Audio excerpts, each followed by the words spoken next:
Hello, guys, and welcome down to the CoasterGen show. And this week we have a fantastic guest. We have Nick Hutson on the show, ladies and gentlemen. Hello, Good Nick. evening. Thanks for coming on. Really appreciate you spending your evening with us.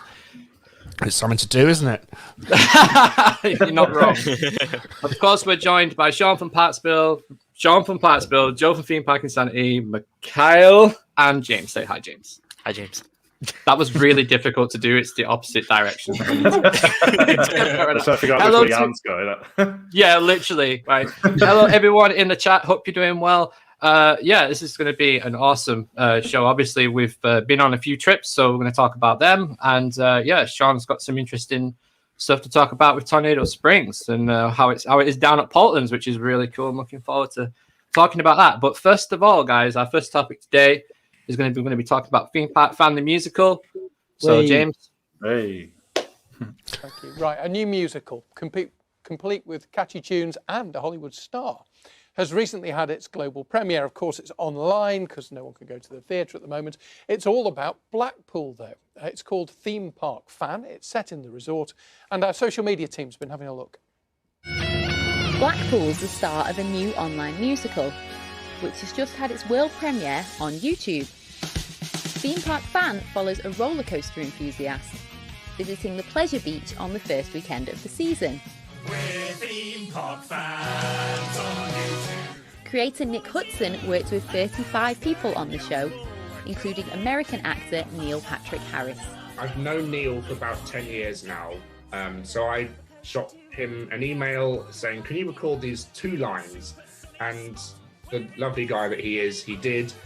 That RMC was legendary. It's not a massive, dramatic speaking role, but it's just a bit of fun, really, to add his name to it. And he loves musicals and theme parks as well, so it makes absolute sense to have him in it.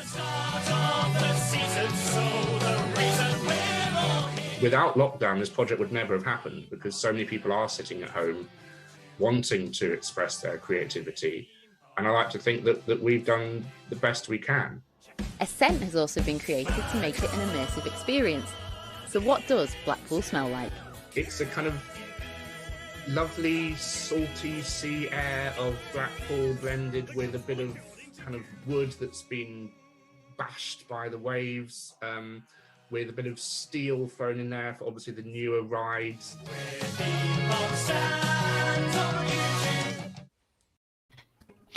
Nick, what's it like looking back at that now and seeing all that, and then knowing how it went down?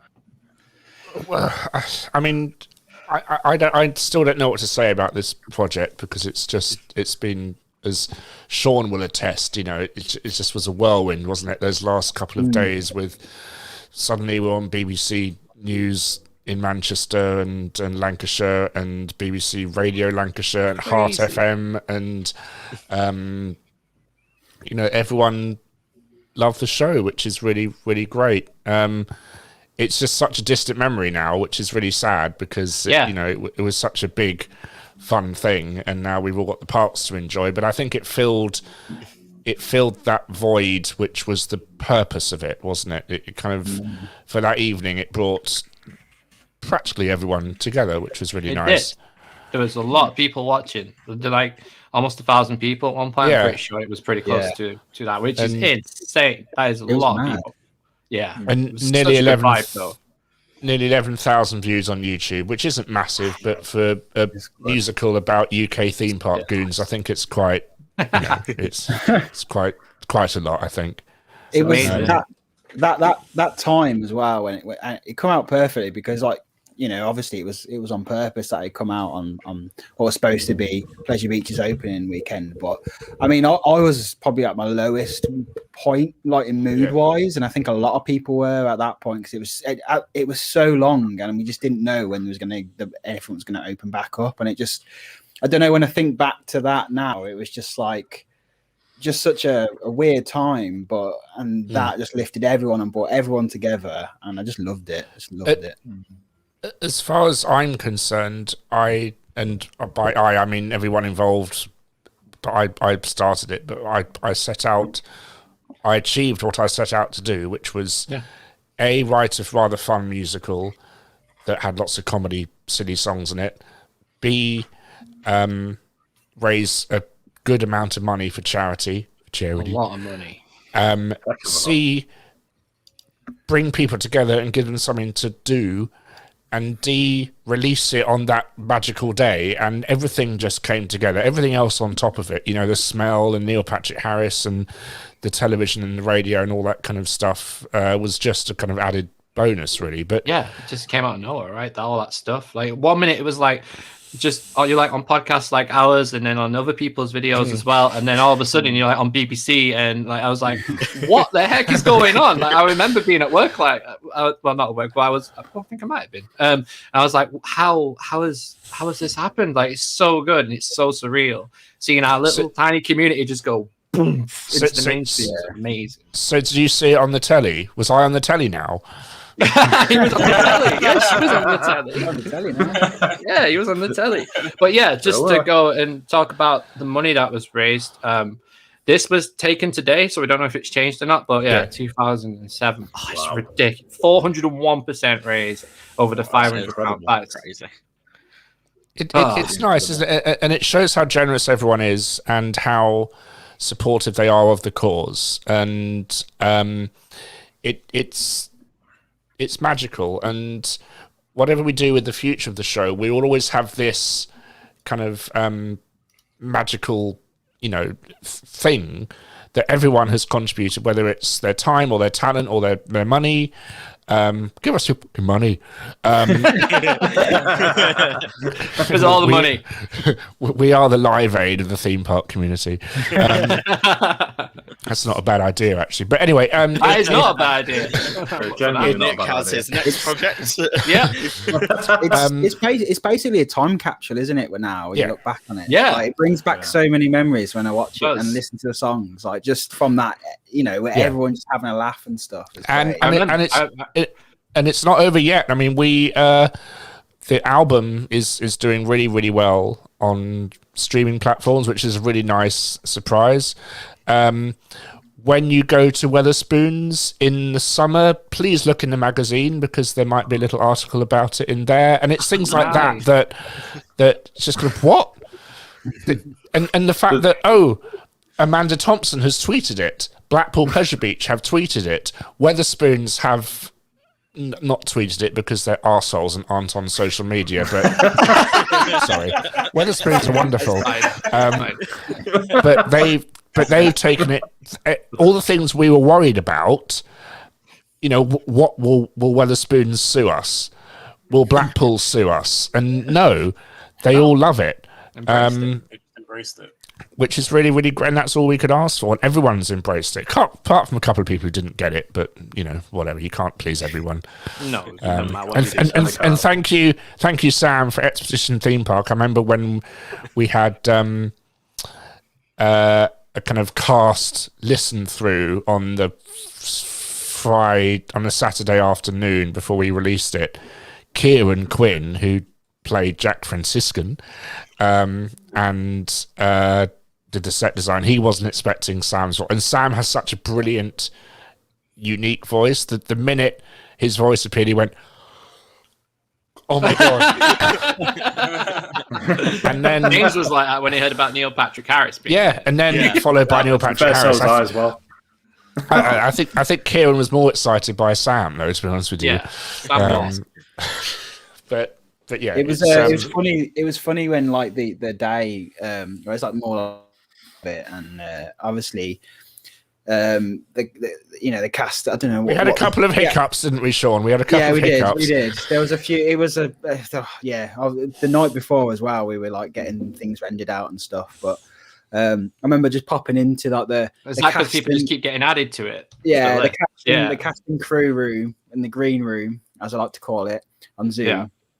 And it was funny just kind of seeing everyone like really kind of like nervous, like people who had been obviously like Nick had been working on it for months. Yeah, and it had that feeling of like a proper theatrical show where it's kind of like the nerves are kicking in. Are people going to open it? And it was just Kieran kept doing cast of Theme Park Fan the Musical. This is your 10-minute call. You're on stage. And that just really kind of lifted the mood up and made it seem more insane. I usually do that in the live streams in the chat. I'll be like, yeah, we're opening the gates now. We're opening the gates. Yeah. Can I just say that from obviously... Sorry, Nick. I do apologise. Go on. I was going to say, just from, somebody obviously that I kind of worked in terms of like sort of promoting it within Theme Park Insanity as well. And it was a real pleasure to just have that brief involvement in a project that is so iconic within our community. I've been able to actually sit there on a night and actually listen to it with a beer in my hand, with the scent around me, because obviously I bought the scent. I felt like I was in Blackpool, with the rest of everybody else. And it was an incredible feeling. Something that we all needed, I think, at that particular point in time, as you said. So, yeah, made all the difference. The actual scent. Oh, wow. Look at that. Subliminal advertising. Yeah. It's got a banner up saying, buy the mug. That aroma prime Jim's scent. on it, I already know. There it is. Yeah, there you go. Buy the mug. I feel like I'm on QI doing the klaxon. I should have worn the T-shirt. Yeah, just... Now change it to buy the T-shirt. Go on, Sean. Just get, I was get going all to the say that aroma prime scent. It's actually just like my air freshener in this room now. I just spray it all the time, so it's just it's actually got a good use, and I just get to smell Blackpool and Theme Park music. Theme Park fan. I just can't wait until the next Blackpool opening weekend when we've got everyone in Velvet Coaster just chanting spoons. Oh man. It's going to be carnage, an absolute carnage. It will be. Spoons, there you go. spoons. Sibby's eye. Spoons. Hey. They do have a sound system in that Spoons, so. Oh god, it's just gonna be on loop all night. Are you just gonna put the album on? Nick's gonna go in there. Just put the album on. I could perhaps provide the instrumental and see what happens. Oh, that would be. No, well, if enough people put the money together, we can rent out that entire top floor. And then we'll technically rent it out regardless. All night. I don't mean rent out, we just turn up. Yeah, we just congregate there, and everyone just disappears out of Wetherspoons completely. We'll just take a PA. We'll take our own PA speaker. Everyone take a little bit, and then we'll just slowly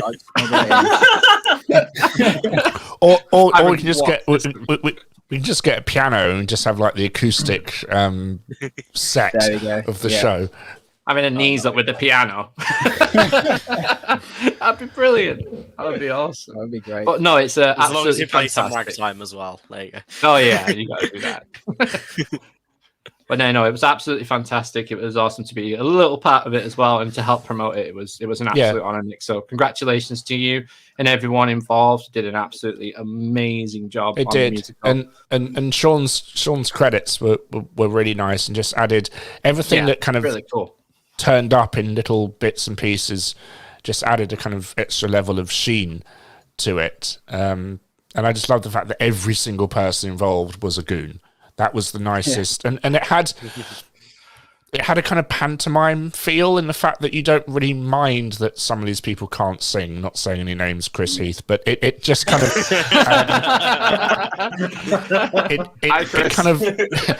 it kind of adds to the whole everyone's trying their best, and we are all coming together, and if it were everyone on stage, it would be a really good show.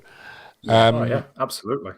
I think the fact that because like you say, like it wasn't like there wasn't anyone I heard who was like, oh, but there's no there's obviously people who just wasn't actual singers, but to me it added to like a little bit of realism, like you can imagine it in a park.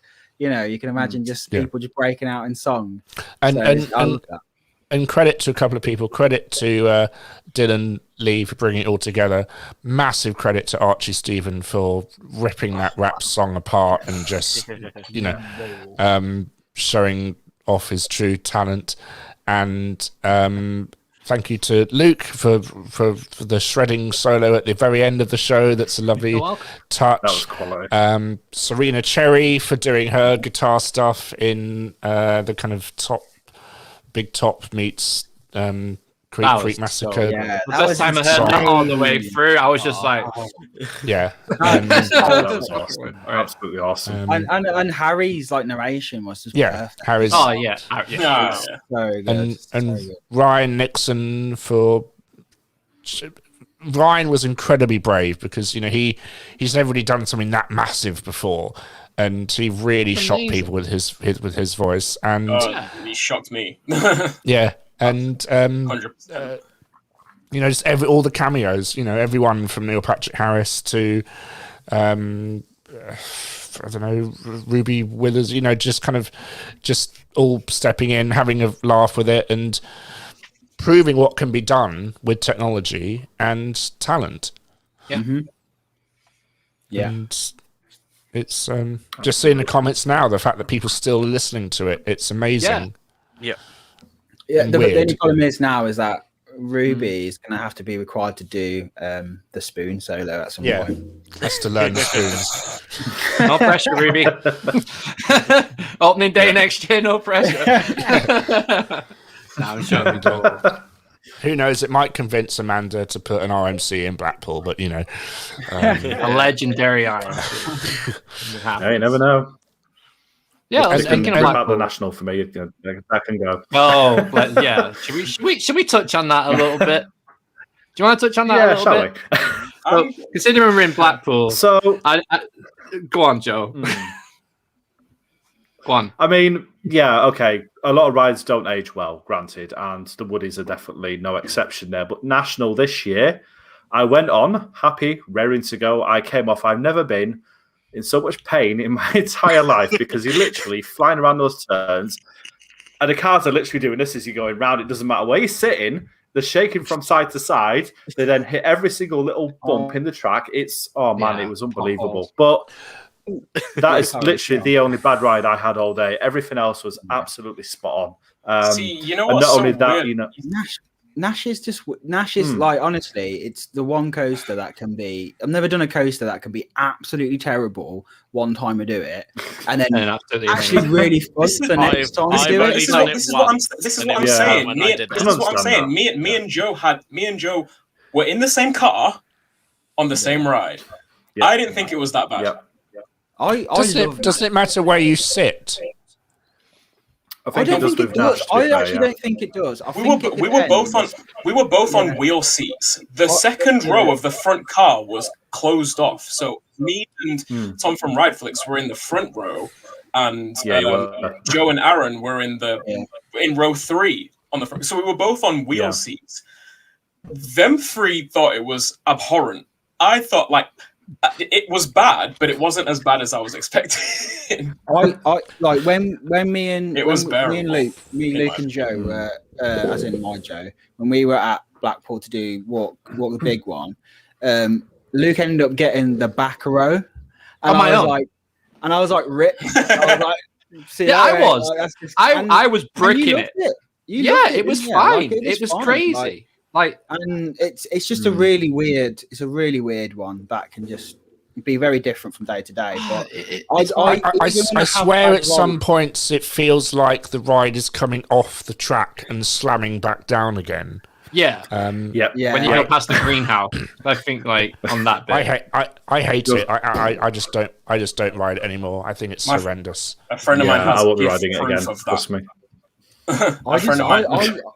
I just have a really fond. It's fair. I like it. I like how bad it is sometimes. It's because even when it's bad, I'm just laughing that entire time around. Yeah, it's a fun layout. That's what I was about to say as well. I still think that we need to get a bunch of us all fill out both trains and just race each other on it, because that will be hilarious. Yeah. Imagine that would be so sick. I'll sit that one out. The rougher it is, the funnier it'll be. It honestly is. Last ride of the night though. Otherwise, we ain't walking around that park. It's part of. I think it is part of the fun fun on that coaster is that it can be just honestly just awful. But it's like I come off it, and it's like even in your vlog, like you'll come off it and you're like, oh my god, it's like, but you'll remember that. Tom had to lie down. I only filmed a little bit of him lying down, but he was down there for a while. It was funny. But Joe, you rode the Big Dipper, didn't you, with the retrack? I did, yeah. Oh yeah. To be honest, actually, it felt incredibly smooth on sections. I mean, I'm not too versed in whereabouts they actually did retrack it, but overall as a ride experience, it wasn't really. Second I wouldn't even say it was rough. It was the first drop, wasn't it? First drop and the second hill. From what I remember, it kind of just sort of glided over those really nicely. It got a little bit touch and go towards the back end of it, but I expected that anyway. But the retrack, if that's where they retracked, then yeah, you can definitely tell a difference. Because I can remember what it was like before. So. And the big one as well. That made such a difference going through that was stunning. That was absolutely stunning. Yeah, honestly, Sean, and it's not an exaggeration. It was smooth going through the tunnel. It was so nice. Big one was running so well on Monday. Does it affect? Because the only thing I don't like about Big One is when you go for that tunnel and it pierces. Yes, it's quieter. It's a lot quieter. Oh yeah, massively. Mm-hmm. Yeah, huge difference. That's better because I hate that bit at the end where you go through it. It's like.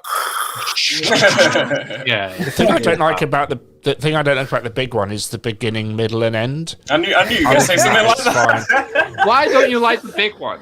Oh, it's just it's. Be careful, Nick. You nearly got cancelled for dissing Blackpool. Oh, well, yeah, but I actually okay. I'll take that back. It's the first drop that's just painful, and the rest of it is just bland. Because I'd done Magnum XL, whatever the heck it's called, at Cedar Point, and I just remember that being, especially the bunny hops at the end, that was just much more interesting. Comedy. Yeah. That's one of the funniest things I've ever done. And just the big one, it's just kind of. Yeah, well, what did like? Obviously, you all did it. On Monday. Mm-hmm. Who didn't like it? Did anyone not come off the big one not liking it? I don't think there was. I mean, Aaron had a bit of a mixed reaction. Aaron had the cracking line on the vlog. It felt like it was the original plans for the monorail before they scrapped it. And I don't know if he was being serious or if he was just doing it for theatrical. Yeah, I don't know, but I thought it was absolutely hilarious when he said it. I nearly died behind the cameraman. Like, he came out with some carcass in that vlog. He really did. But no, to me, I really enjoyed it. It was running really well. Even around the turnaround, it felt a lot quicker. And it wasn't windy at all. There was not a breeze. It was like when we walked up it, really, Sean. No, which is flat, just so calm. And then obviously the back end of the big one has just been made so much more comfortable now into the brakes, which is obviously the bit that throws you around a lot. Originally, you get the lats onto the right and turn into the brakes there. Now I'm always fascinated with Big One because like people go, oh, it's really boring. It's like a monorail, and then some people go, it's the most rickety thing. I feel like I'm going to die on it. I'm like, that's very like one end of this. You know what I mean? There's no common ground there. Why is it bad? Why is it bad? I don't know. Yeah, that's why I always ask the question. If someone says they don't like it, I'm like, well, why? Like, what is it? Because I mean, the turnaround's cool. There's not many coasters you get to go and turn around that high in the in Europe. To be honest with you. Think and then you come back down. I don't get me wrong. I understand why people don't like it. I completely understand it. Like I understand why people don't like the classic Woodies and stuff. Like I do understand it, but it's just weird how people have like so varying different opinions on why they don't like it. For me, it's like, there's a bit of a lack of airtime on it, but on the two rides that I got on it, it was just like, obviously the drop is what it is. The drop is the best part of the ride. And then just from there onwards, well, up until like maybe the mid-course, it was just like it was a sense of, it was a sense of speed that I liked about it. Yeah. That just carried out, especially on the second ride because it had warmed up. It was running a lot quicker. It was. I think for me, it's the drop is fine after that awkward turn, The view is amazing, and the sense of speed is quite, it's amazing. And I love how, if this makes any sense, if this doesn't make sense, let me know. But I love the open cars. Yeah. Because it's just a lap bar, a lap bar, and the cars are quite wide, and there's lots of room for you to kind of bounce around in them. Yeah. Maybe if you were tucked in a bit more, it might feel a bit safer and more comfortable. I don't know. Yeah, it does. If you're on the left hand side going around on that turnaround, like my god, like you. Yeah, just if you're scared of heights, you are like. If you're scared of heights, it's the worst ride to go on. Yes, and walk up if you're scared of heights. Just the fact that it's got lap bars, like it's just so crazy in my head that it is because it throws you over that top. It throws you. That ride that we had, Sean, still is my favorite ride I've ever had on. That was probably the best ride I've ever had it when we did it. Like, that was insane. Like I remember I had a video when I was young called White Knuckle. I had that. And it was. We were watching this earlier, James. Yeah, we literally were watching clips of this earlier. It was Andy Hine, I believe, presenting like the top 10 roller coasters in the UK, with the big one being. No, I think Avalanche was on it, Nemesis, The Ultimate, Thunder Looper was that on it as well? It was, Thunder Looper was on it. Vampire? Yep.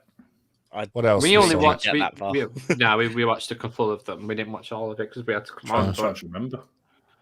Yeah, I mean, but it was such a cool. Them videos someone needs to remake them like a thing now. It'd be so cool. I'll do it. Yeah, do it, Sean. It'd be great. It'd be really good. Like, just rent out Nemesis for an hour and then just film like riding it and mounted POV. Oh man, love a mounted POV of Nemesis these days. It's so cool. Or drone POV where it just kind of hovers around the front. It just goes around. Just a drone following, like a drone cam, just following Nemesis all day on like a webcam website. You could just watch it. That'd be so cool. That'd be awesome. Except the batteries on them high speed cameras last about 5 minutes, I think. So it'd be quite difficult. That site would be going down. Yeah, no, but some of them cool. Like, and the British Theme Park Archives is dropping some new stuff next year as well. Saw a fantastic trailer that they did. Looks incredible. Like, if watching and you want to come on the show, that would be amazing to talk. Like, it'd be really cool to talk about that project because that project looks insane. Yeah, and he had a lot of stuff on 5 years YouTube in the channel. making, right? Something like that. He's had a lot of stuff on the YouTube channel where he's gone to. He's taken it off now because I'm guessing it's going to be part of the bigger documentary series. But it's like he goes to these people who used to work for like Sparks and stuff, and these are the blueprints of like the original, like the haunted house and Fifth Dimension and things like that. And like honestly, it's incredible. What he's managed to uncover, like Peter, and the quality as well looks like nothing I've seen in this documentary format for our community, and from what I've seen, it looks really well done, professionally done. So I can't wait to see that. It's so exciting. It looked a bit like the Imagineering story kind of thing, but with like all of our stuff and European stuff. It's because he's making a whole book on like Sparks on the whole because like no one's ever documented like his story, so it's kind of like a crossover of that. This whole series is, I think, so that's amazing. It's so cool. I mean, because I was going to say, is Peter still doing? He's still doing the book and the documentary stuff as well. I'm guessing so because he crowdfunded the book, didn't he? Okay. So I think he has to really. But I think this is because he's gone around and done so much. I mean, I'm not trying to speak for him or anything, but I'm just assuming that because he's gone out and gone to all these different places, he's got like interviews, like Roland Mack and things like that. You may as well just make a whole series on it, and it's going to be stunning. I think it's going to be really, I can't wait. Really amazing. I might do a watch along of that next year when it comes on. That'd be pretty cool. I think it's a series, so it's going to to be multiple videos, which is interesting. Reactions and stuff. That'd be really sick to do. I'm excited for it anyway. It just twigged in my head. It just went off. Something went off in my head, and I remember watching the trailer for it. It looked amazing. Well, should we touch briefly about your trip to Towers, Sean, and Funk and Fly and the Retro Squad. How was it? Yeah. Oh, well, it was amazing. Obviously, being back for the first time because we didn't even go to the gardens, so it was just amazing to get in there. Yeah, I thought you would have been there straight away when the gardens open. Yeah, well, I mean, I'm not trying to shame anyone who went, but I was like, we don't live in Staffordshire, so I was kind of like, I shouldn't really go. Like, it's not. So we didn't end up going, even though I really wanted to go. But I'm glad that we did save it because it just made the entering through the gates. It was really well done as well. Like they let us in early. There was no queuing up. Walked straight in. They definitely hadn't oversold it. There was so much space to like walk around. It wasn't like a Saturday or in summer or something like that.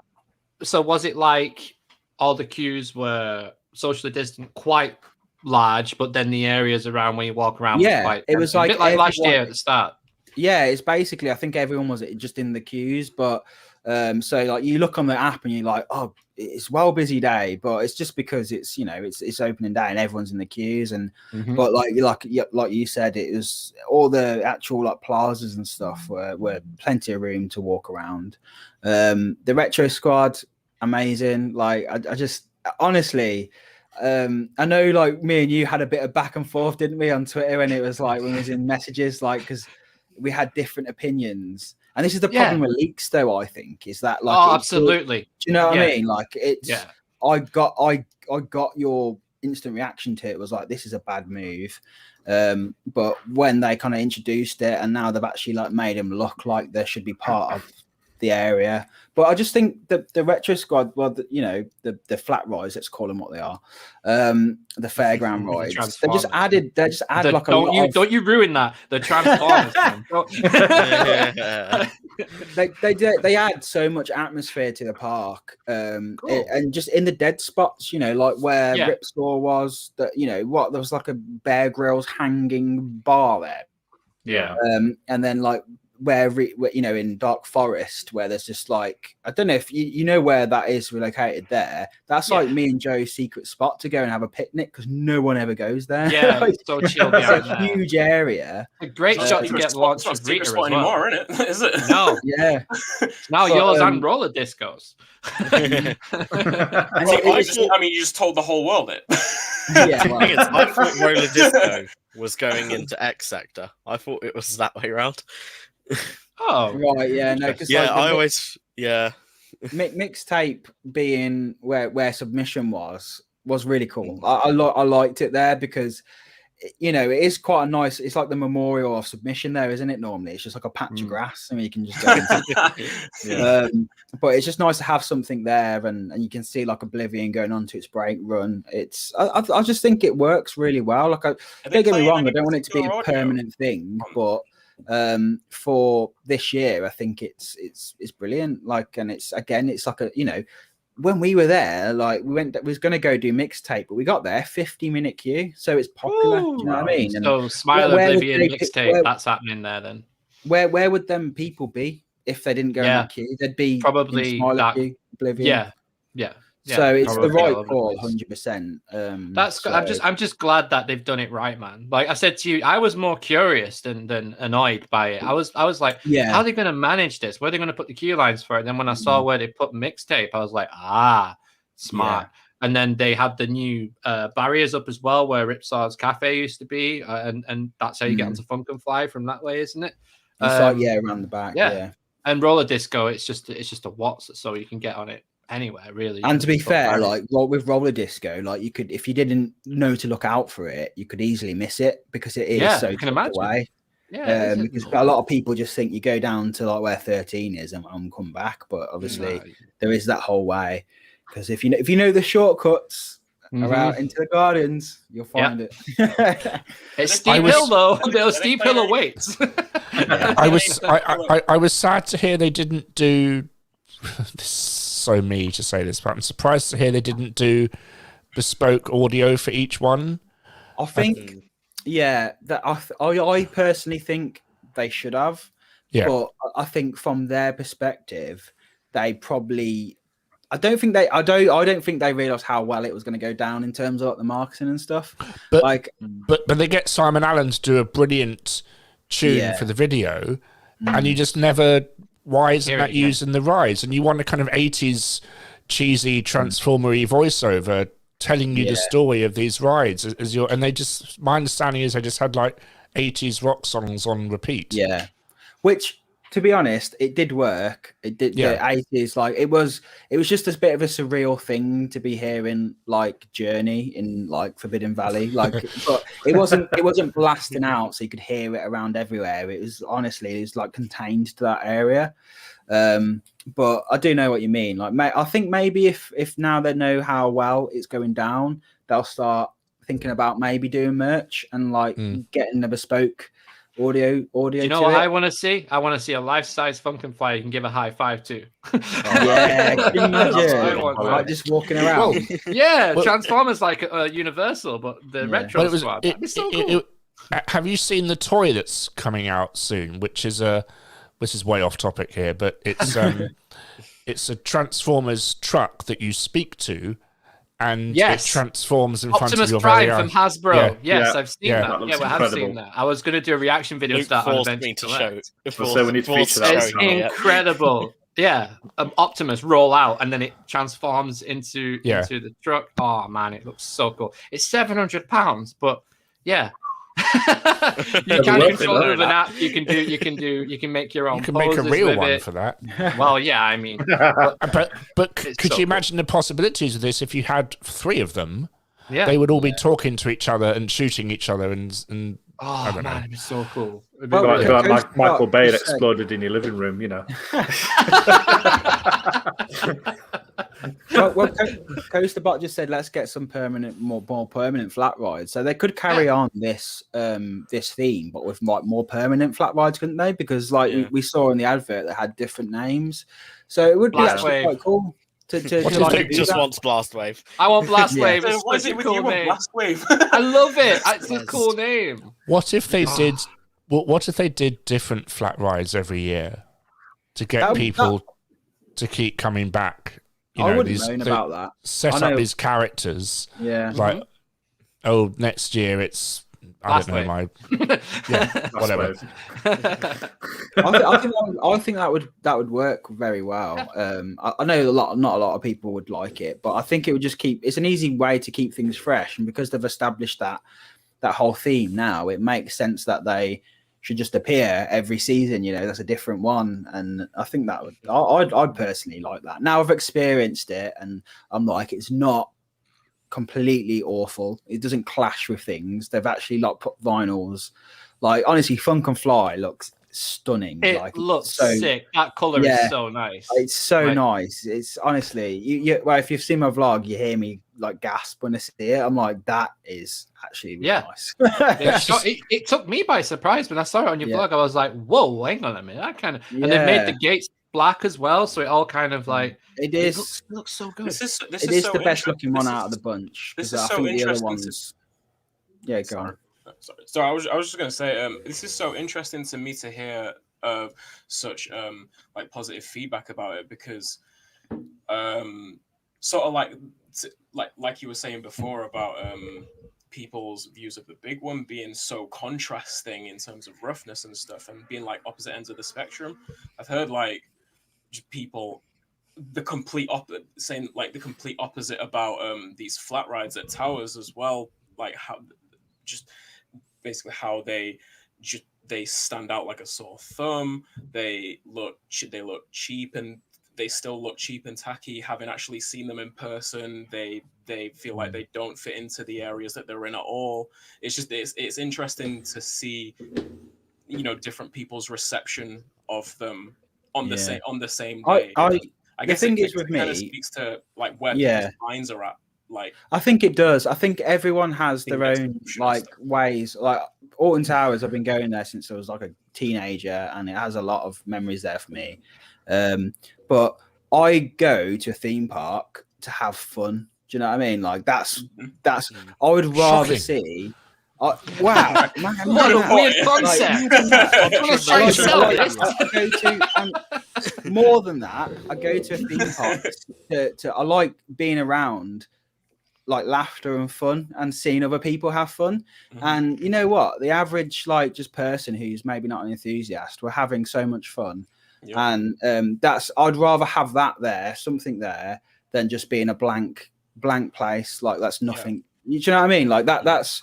I know it's not the most ideal thing in the world, but that's my perspective on it. Yeah, they maybe do stick out, but I mean, we've got than paying to hang around on a bar.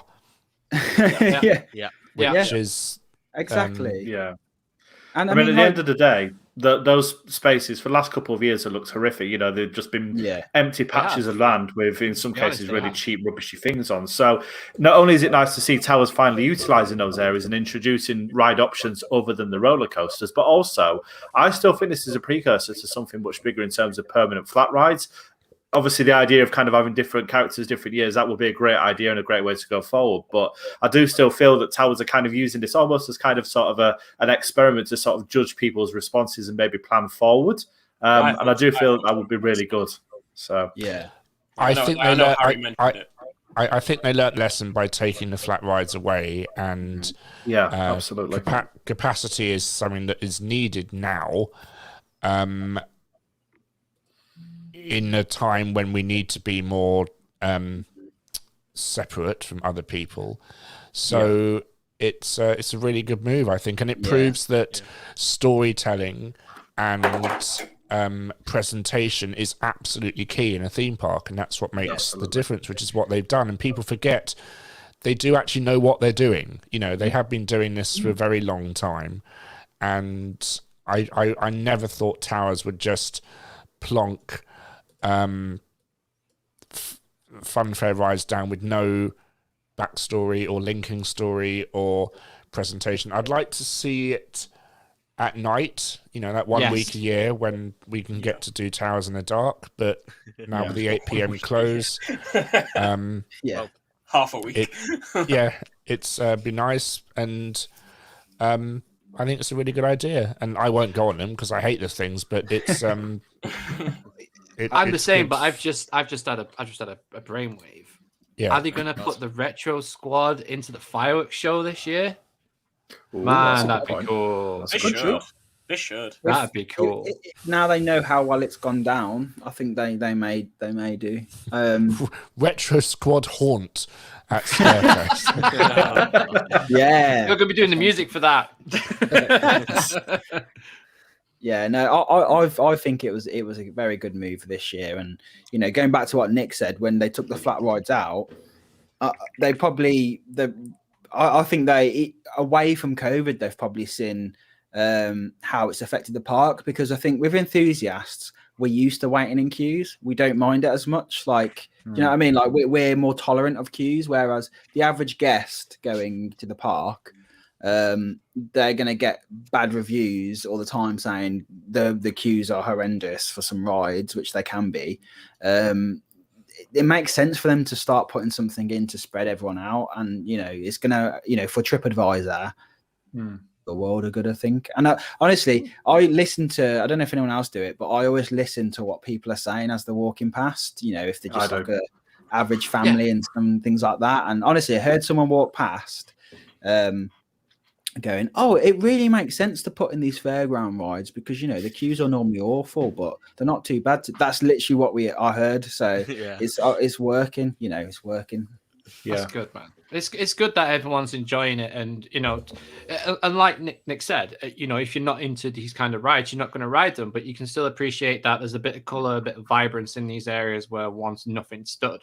So I think it's definitely a good thing, and hopefully with the reception it's taken, Towers, like Joe said, will definitely be thinking about permanent flat ride additions now in these areas, because clearly they're big enough for rides. Maybe that was a thing that they had to check out as well when they had the ideas of what they wanted to put in the footprint for these rides as well.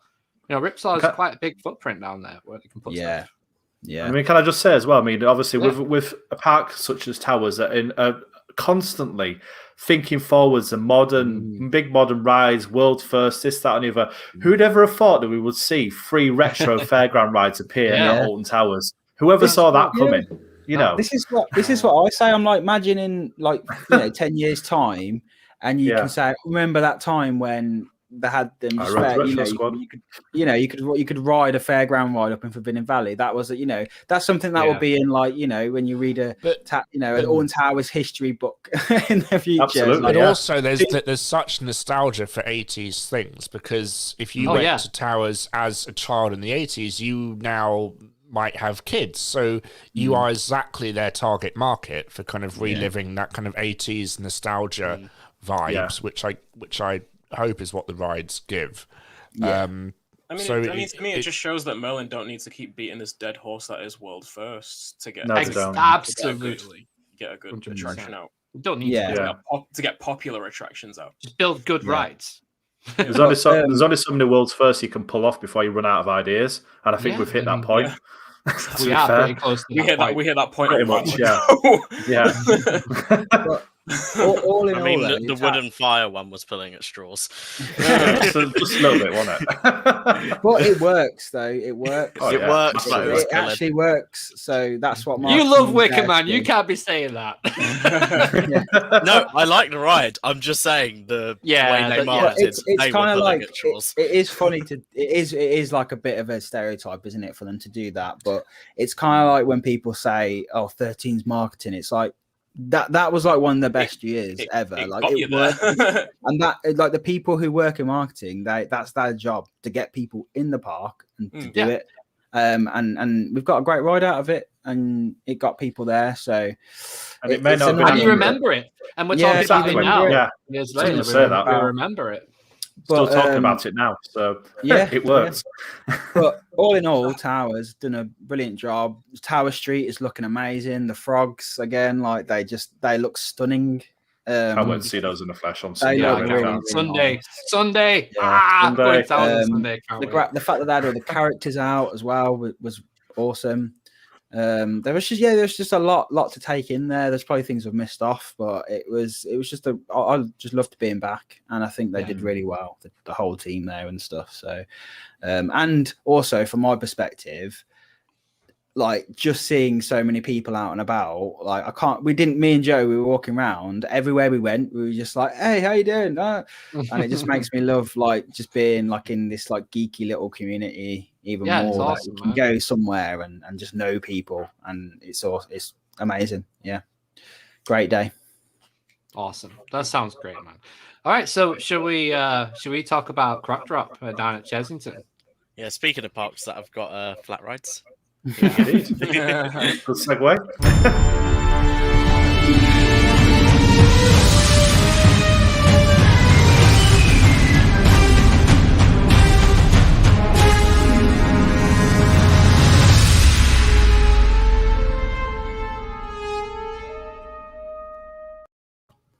That frightened the bloody life out of me, that did.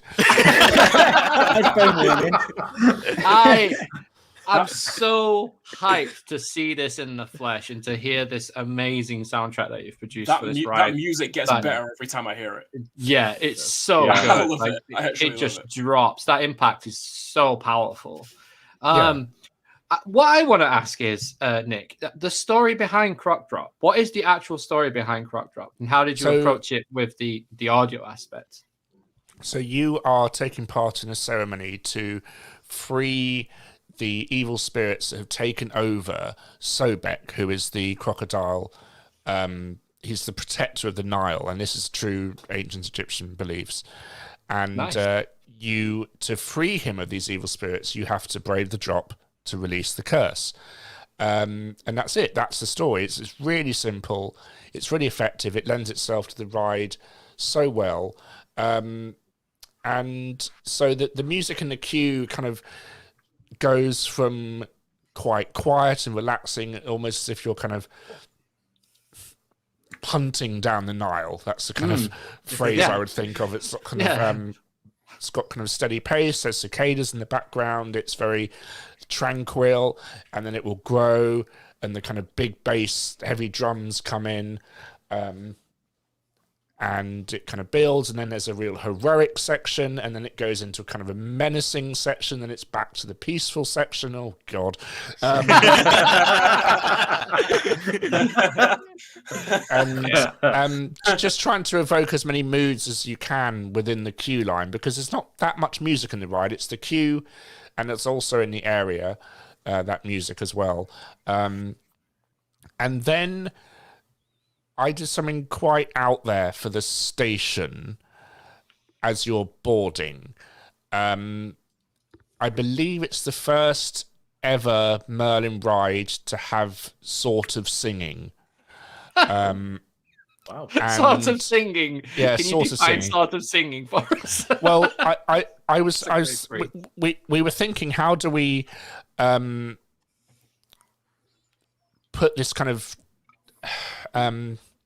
ceremonial thing into it? And they have this tagline called "Brave the Drop, Release the Curse." So if you're sitting in the station, you hear "Brave the Drop, Release the Curse, Brave the," and it's circling around the room, so it's like this kind of tribal chant that's going on. Yeah.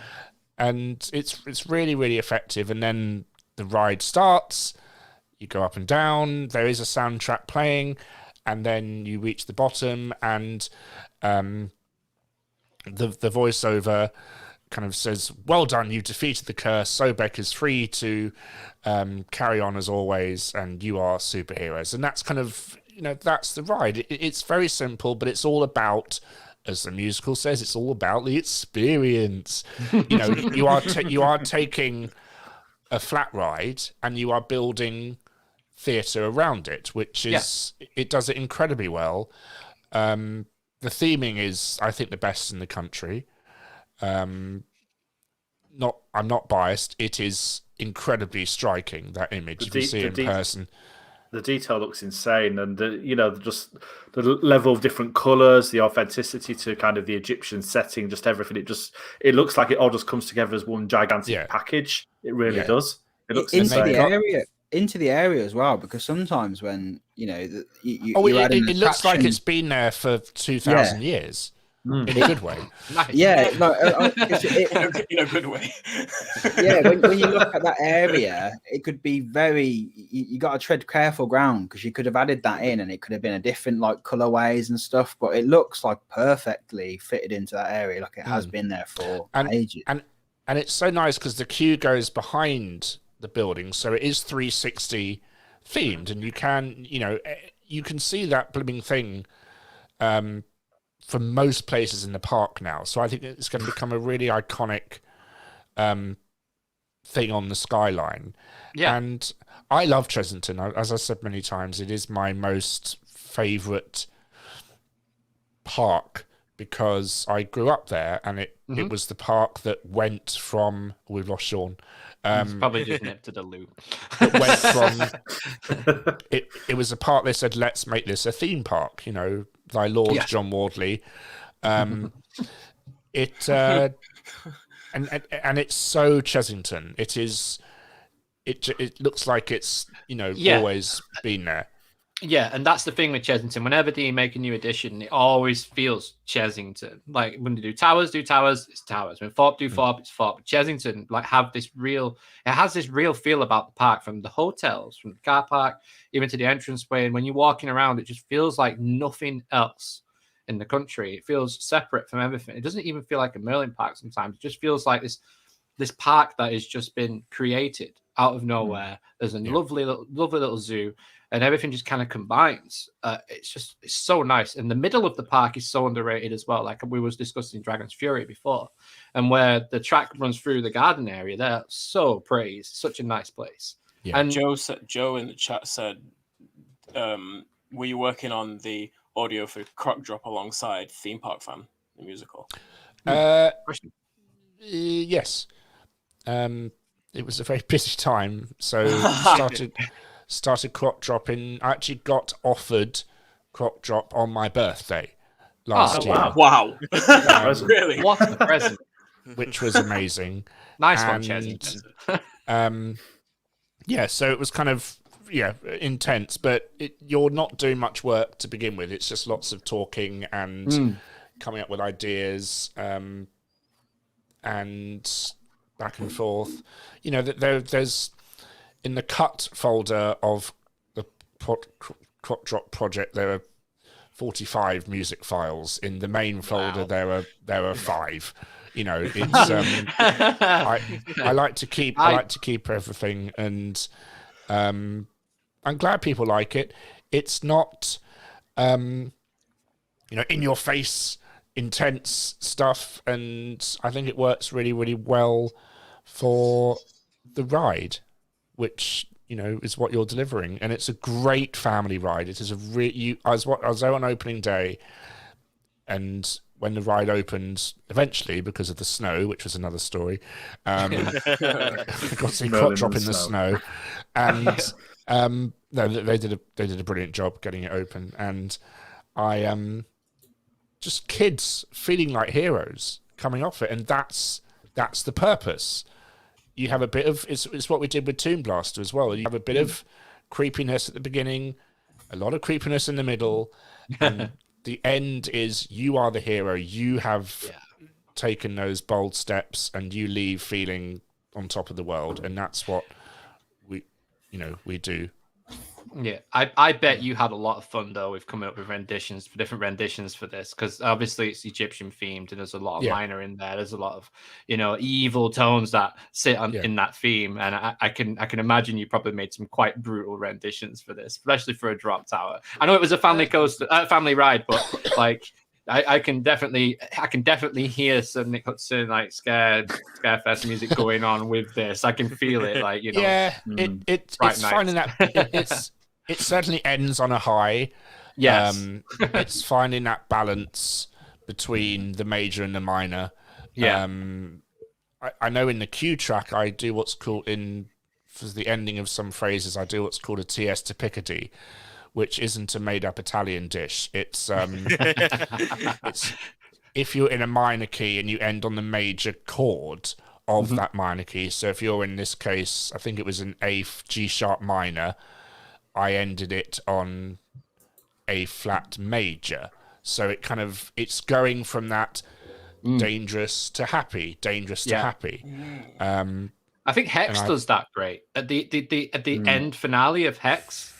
Like it has all the build up, and then it just goes ta-da. At the end, it's just I love it. It's great. And then you exit into the pavement because that makes sense. Quite literally. And there are two ride sequences for Crop Drop, which is cool. So if you go and it's a bit quieter, they'll play the longer rides thing, which is quite neat. So we had that to do as well. And it will look incredible at night, and I look forward to seeing it all lit up green. Yeah, Joe, we've got to go down at we're going. Time. We've got we're to go going. Trust me, we're going this year. There's no two ways about it. Halloween. I shall. Yeah, they've got quite a lot of events as well. Yeah, like, I've never done Chessington's Halloween events. Neither have I. I've never been full stop, so I've got a lot more. Yeah, that's true. Wow. Yeah. It'll be first for me yet again. Creepy caves, man. Creepy Yeah, caves. you say it was way scarier than you thought it would be. Creepy caves, yeah. Yeah. I was at Chessington. I was like, we're doing a scare maze. It's because I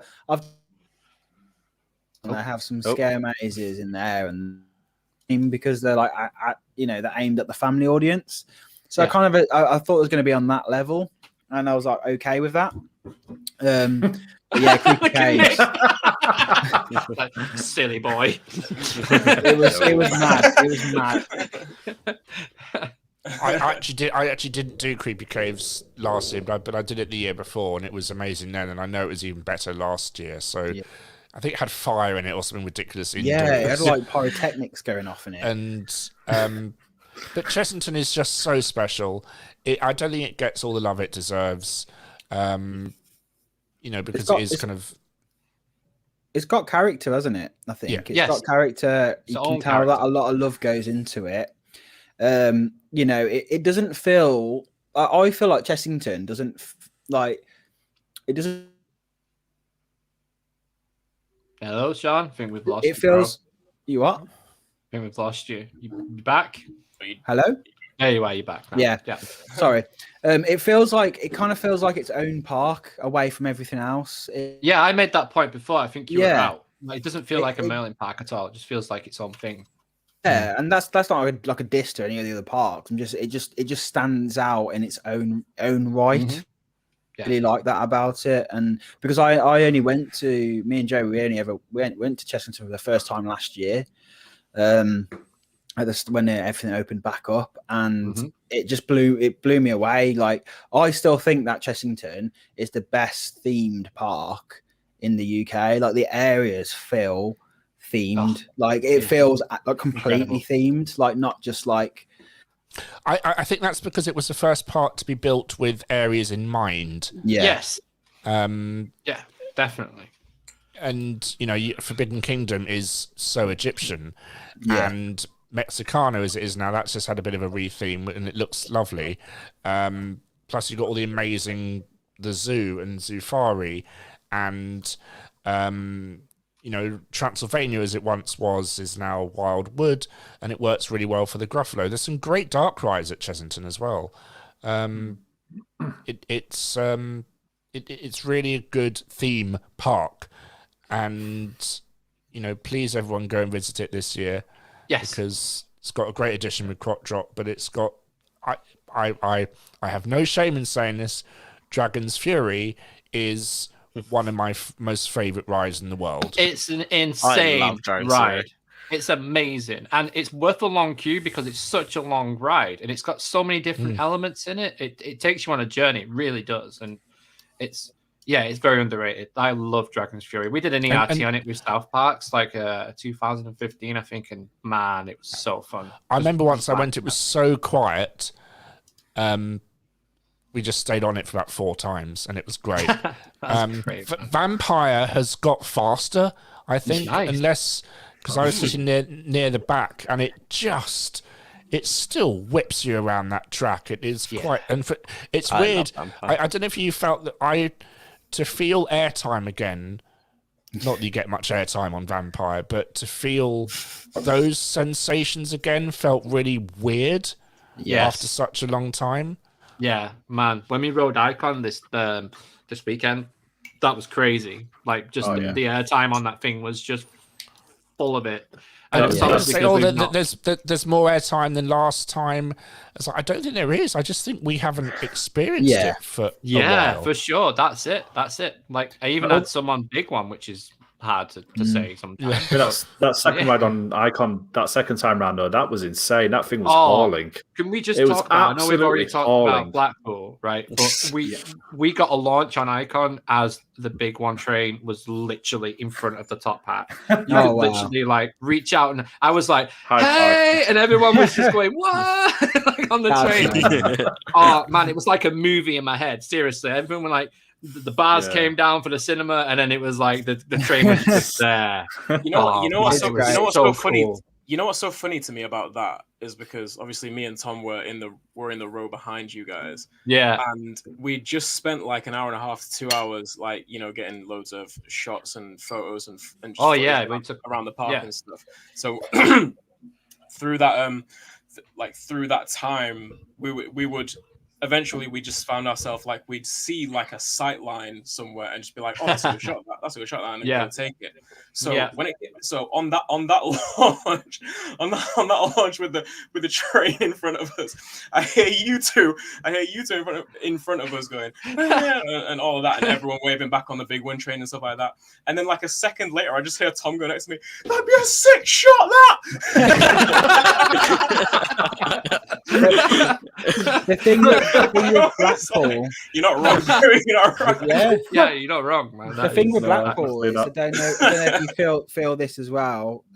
It's like when the sun's right, it's it's nice and sunny. Everywhere you point the camera in Blackpool looks amazing, gorgeous. Oh yeah, incredible. absolutely. Because you've got like all them old rides.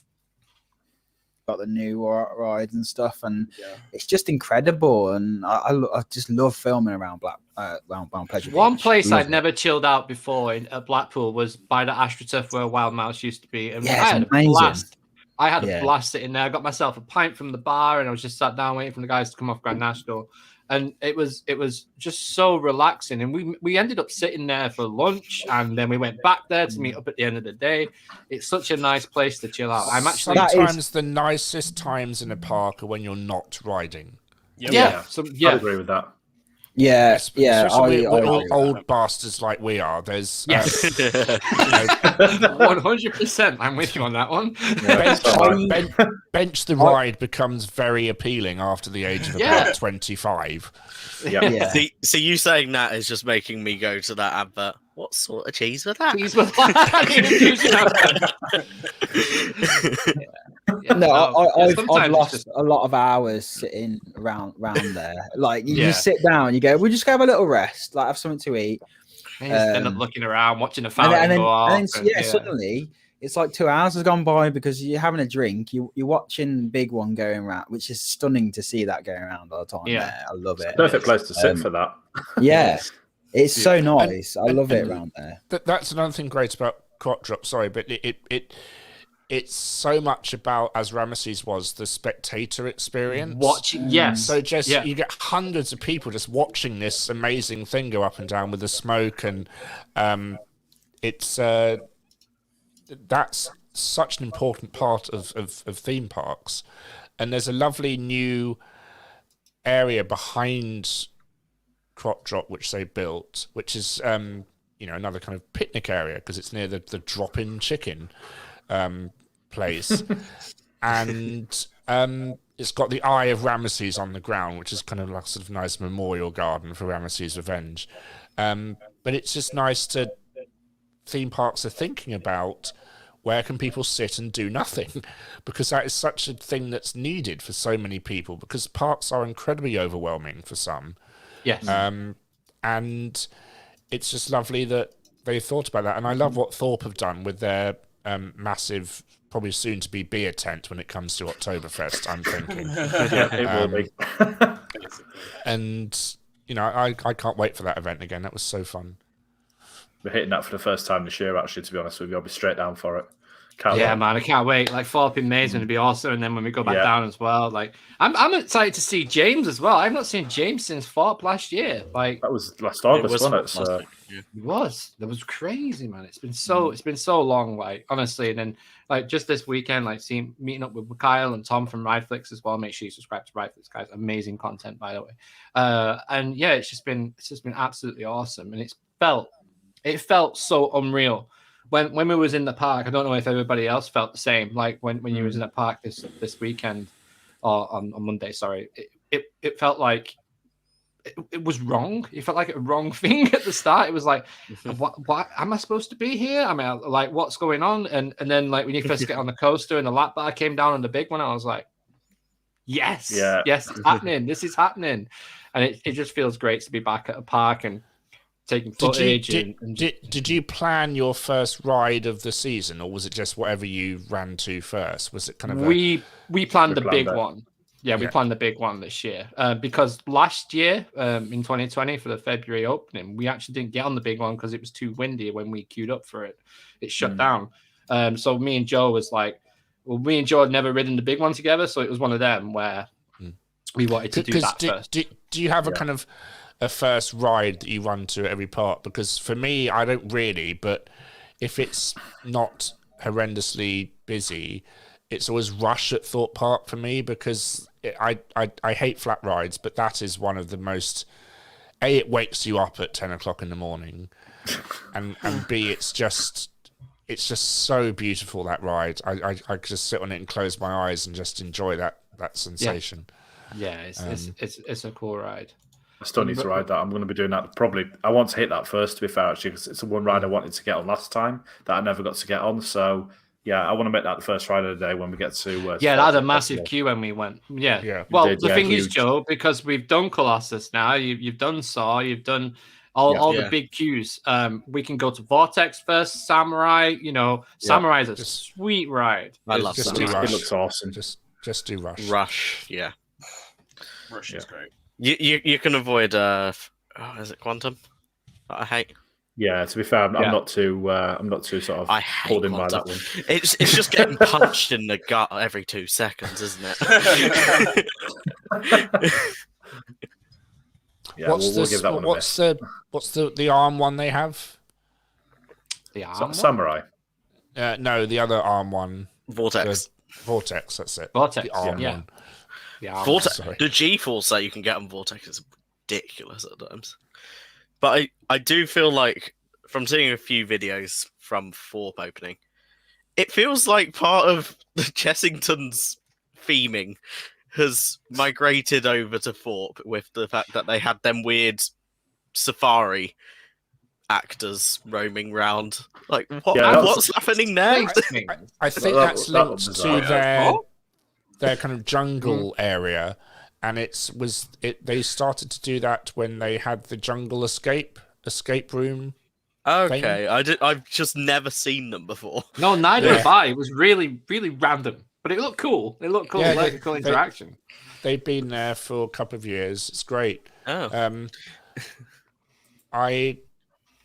Chessington had roaming characters for Quat Drop on opening day, which is nice. And some Egyptian characters walking around, which was really nice. I love, but you know, Towers is the top for their costume characters. I think that's amazing that they've done that finally. It's a shame it took a worldwide pandemic for all the parks in the world to kind of get their act together, isn't it? Yeah, I mean, you're not just wrong. a little bit, yeah. I think it unleashed the potential, right? Yeah, and think, what can we do to get people to really want to come to our parks? And I think they're doing a brilliant job with all the events, not just here, but all over the world. I mean, Universal and Disney, they're a separate ball game. But Sean hit the nail on the head last year when he said Towers needs to do more events. Like, just nailed it, completely nailed it. Yeah, the seasonal events. They finally realised there's more to theme parks than Halloween. Yeah. Exactly. Which opens the door up for people like you as well, Nick, for doing more music for more events and stuff like that as well. So hopefully that comes your way. Get some more Nick Oktoberfest music. That'd be cool. I had great fun doing Oktoberfest last year, and that was just so weird to do techno music to a drop ride. And genuinely, I do not like riding Detonator. I rode Detonator just for your music. You want to go. but it proves what music can do, because like the bigger picture is what they did to Guardians of the Galaxy when they changed it from Tower of Terror to Guardians of the Galaxy. It's the same ride, but if you skin it differently, it can be about laughter. And that's what we did with Detonator, was you make it something that is usually terrifying, and you make it about enjoyment. And that's the power of music and theming and storytelling. That's my TED Talk. Good night. It just, but for me, it makes sense for the parks to do these seasonal events, because it not only brings, like, you know, people who would normally visit once a year, they run, oh, what's this going on here? Brings them back to the park. But it also, like, from like my point of view, like just going and vlogging parks, it gives us a reason to go make another vlog. Because, you know, I'm not going to do like 4 different vlogs of the same thing at Towers every year. But if there's an event to go and do or cover, it takes you back, and in turn, it kind of like gives everyone kind of a perspective. And for all the parks, it's like marketing for them, isn't it? So it makes sense. And if you look at like all the Disney vlogs and stuff, it's, you know, how many different events do they have? They have the Food and Wine Festival. Has a different event on seemingly every month. Yeah, and that's why these people who live Gardens in Florida Festival. Well, that's the. Imagine if Alton Towers did that. Like, they did. They built a garden centre. Well, yes, but I mean, they could do it later in the year as well. But no, they could do all kinds of things. And these vloggers that live in Florida at the moment, man, are just pulling in them YouTube views, and you know, and that it's because there's stuff happening. There's different stuff happening at different times of the year. There's always something to go back for. And Sean's right. You know, if the UK parks don't go in that direction, then you know you can't keep doing the same vlog every month. You know, you just can't do it. So it will get a bit. It's a way to show that parks can stay open for longer periods within the year as well. It doesn't have to be a mid-March to early November thing. Do you think Thorpe will look at Winter Wonderland and think, can we do something to compete with this? Ooh. I do get that suspicion, to be honest. We'll see. The thing is with Winter Wonderland is they heavily rely on like lunchtime trade and like after work drinks, don't they? So it will it get that same? Potentially, it could do. And with it being in Hyde Park, it's in a prime time location for that. Right in London. It's so weird for 2 months of the year. 3 miles away from me, I have what essentially becomes one of the greatest theme parks in the UK, where if, like right now at 9:15 at night, I could be in Hyde Park for 9:45 and get on a roller coaster. That is weird. And I really missed it last year, whatever you want to call it, and I hope it comes back. I don't know. Yeah. Damn you! I don't know how it should come back, but I wonder if Brexit will affect anything. But surely it's in the showman's financial interest, even if the events company who do Winter Wonderland sort it all out for them. Because I heard something ridiculous like Olympia Looping makes £35 million or something during Winter Wonderland. I mean, I can believe that with the amount that they charge for a ride alone, for one person just to pay that.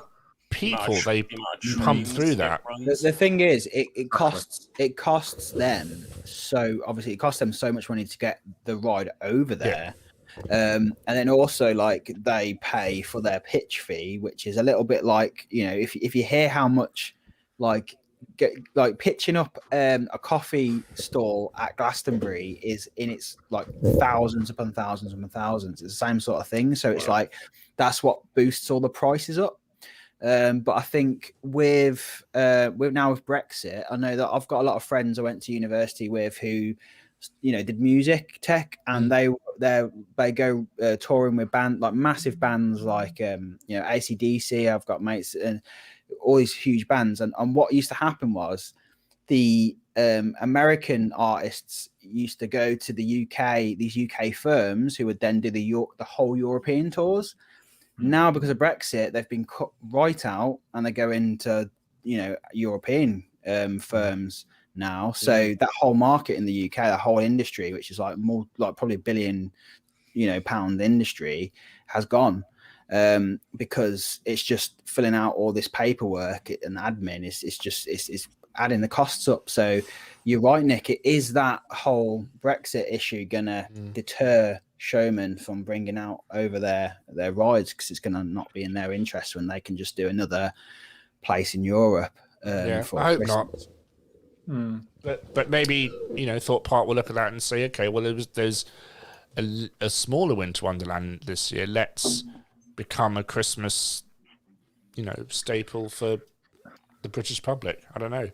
That'd be nice. I think it'd be fantastic if they did that. I mean, you've still got a lot of people around that live around Thorpe that probably do make the trip out to Winter Wonderland. So there would still be a lot of people that would go to it. The thing is with Thorpe is every time they do a late night riding, like other than like Fright Nights, it dies off really quick.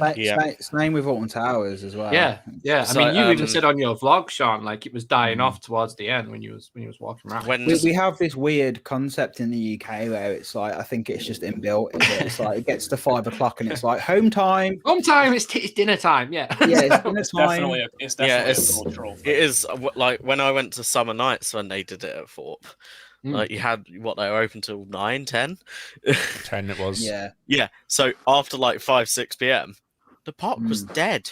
Yeah. I was able to literally sit on a ride and just keep going round because there was no one in the queue.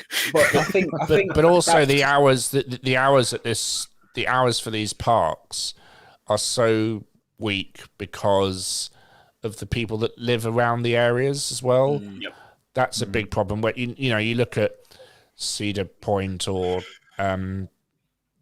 Disney, they're all really not surrounded by homes. I think they're all Disney their own thing out there. Yeah, they're like their own Very cities, remote. aren't they? Really? Yeah, A lot of Disneyland regional is parks in more. the US are literally in the middle of nowhere. Mm. Well, Like, they're I easy to remember get to because watching. of I watched a documentary, and they were saying like how all the all the old wooden coasters in the USA, they all got burnt down because like all these like houses were like all these neighborhoods were like getting like springing up around them, and they didn't want them there, so they ended up getting like just like torched. So that's why they've not got as many kind of classic woodies over in America. So the only ones that really, like you say, do exist are just actually in the middle of nowhere. And that's one of the big problems you have in the UK is getting a new super park, as we're seeing with the London Resort again, is like that is everyone just like going crazy over it, and it's just it's next to James's home. I'm literally I'm 15 minutes from it. I can't believe people are saying like save the jumping spiders. I'm sorry. I'd love. I hate spiders, so no. Yeah, I want to park. Can we not save the spiders? Can we not just rename one of the coasters Jumping Spider? I was going to say, I hope they put a ride. I hope they put a flat riding called the Jumping Spider as a kind of Black Widow.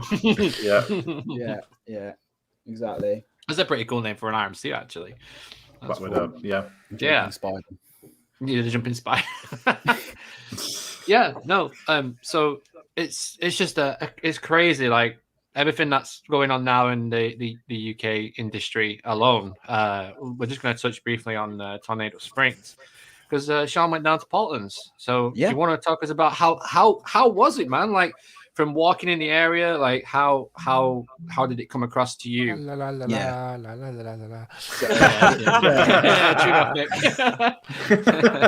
So yeah, it was our first ever trip to Portland's. This one was, and it's honestly, there's no better place like area in the UK. It's a European level theming, 100%. You go in there, and as you can see here, it's just like everywhere you look, there's like a little detail. There's like it feels very American. I literally watched it earlier today. It's just amazing, and it's like you've got that Al's shop and service. That looks like a petrol station, but it's a gift shop, and that restaurant that serves really nice food. You can see Cyclonator over there. Look at that. Look at that. That's really cool about the sightlines there. Like it's just it's like everywhere you look, there's some and it feels like it's all on top of each other, which it should be. I'm so glad there, but there's where that little shed is over there. A phone rings now and again, like a traditional like little phone. It rings every now and again. That's it's just amazing. I have to say, there's nothing really. I can't get over it. I mean, negatives actually realize when you look at here, you can see all the puddles. Like I don't think that the new tarmac down should be getting puddles like that, but I did notice that. I was like, why is there so many puddles when you got fresh concrete down? But that's but yeah, now you're seeing like that's where this new play area is. Just behind that is like the station. But yeah, like it's I just couldn't believe it. Like even them like telegraph poles with the wires going over the top. Like you're stuck at that, like them little details. It's don't really see I didn't even see that until you pointed that out. I didn't see that. Do you know what I mean? Like that's crazy. Things like that. And then the train that comes through it as well is great to see. It looks wonderful, but if you've I hate to be I'll be the devil's advocate here. If you've been to Disney's California Adventure, this idea isn't original, and you can tell that they've been to Radiator Springs races and think, let's do a little version of that. So if you've been to that park, this isn't as impressive because nothing can beat walking through an arch and seeing a fake skyline. And the cars. Yeah. But for Paultons and for the UK and Europe, it's really, really impressive, and I can't wait to get on. I'm going in a few weeks. I can't wait to get on the roller coaster as well. It's kind of like this. It is this idea of it is an original. I know what you're saying, but there's a lot of ideas. I mean, like how many parks have got a Western theme? Do you know what I mean? Like I was just thinking that pirate area. I like them classic themes. So maybe we're just seeing that kind of. I like the fact that we have this like, you know, Route 83 as they call it, and the sound is very good. It's by Imascore, but I actually forgot it was by Imascore. And me and Joe said, well, this is a bit of a diss, I gotta say, but I didn't think that it was that good. I don't think it's Imascore level. I don't know if I got the budget package, but there's nothing like that you know, like normally with Imascore. Harry's going to love this. But like, you know, Harry says it's, you know, it's very generic sort of thing. I would say that's very relevant to this one. And with Storm Chaser in the queue. Do you have speakers in your car for Storm Chaser? No, you don't. Which with the Overwind you do, don't you? Yeah. And they really should have done that. I think this is very like. I've got to say it's a standout area, and I think it is probably the best area in the UK for me at the minute, because it is just so heavily detailed. But there's a bit in Storm Chaser for quite a lot of it. And they're just pumping out the soundtrack, where for me they should have actually done some sound design and had some like kind of like radio frequencies going on, like telling them about like, you know, there's an incoming tornado coming, like why this ride exists. Ambient sounds. Yeah, like that's what they should have done. That they could, you know, they could always do that going forward. But I think having the sound blasting inside that little shed, I'm like, this kind of takes you out of it a little bit. I think it should actually be a bit more ambient sounds, and then when you get into the station, maybe have the Storm Chaser soundtrack blaring out. But Storm Chaser itself is incredible. So are you the Storm? What is the kind of why are we riding Storm Chaser? I can't remember what the proper thing is, but it's like you are collecting something from the storm or something. You basically the thing you're in is like a collection vehicle or something like that. I've not read it into it, but this is a thing. Like if they explained that within you almost feel like it needs a dark ride bit before the lift hill. Yeah, I think that if they, because the inside of that queue, the inside queue is very well themed. There's like a proper tractor in there. There's like rope, all the lanterns are flickering on and off, like there's a storm coming, but there's no sound design to go with it. So if they explained it in that bit, it would be perfect.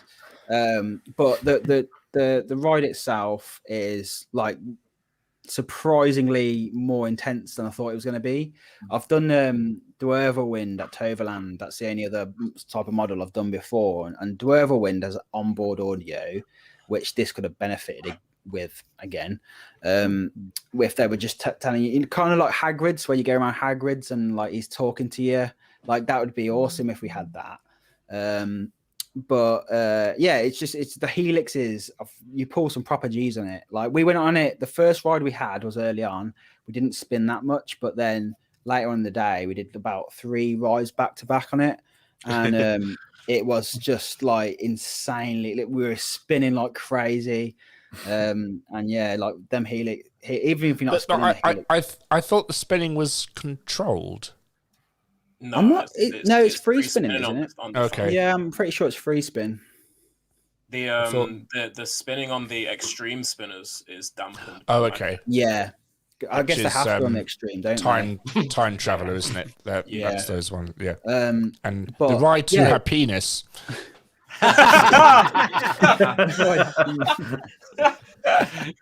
Surprisingly, I'd say Cyclinator as well. The Zamperla gyro swing is awesome. Like that thing. You go so high on it.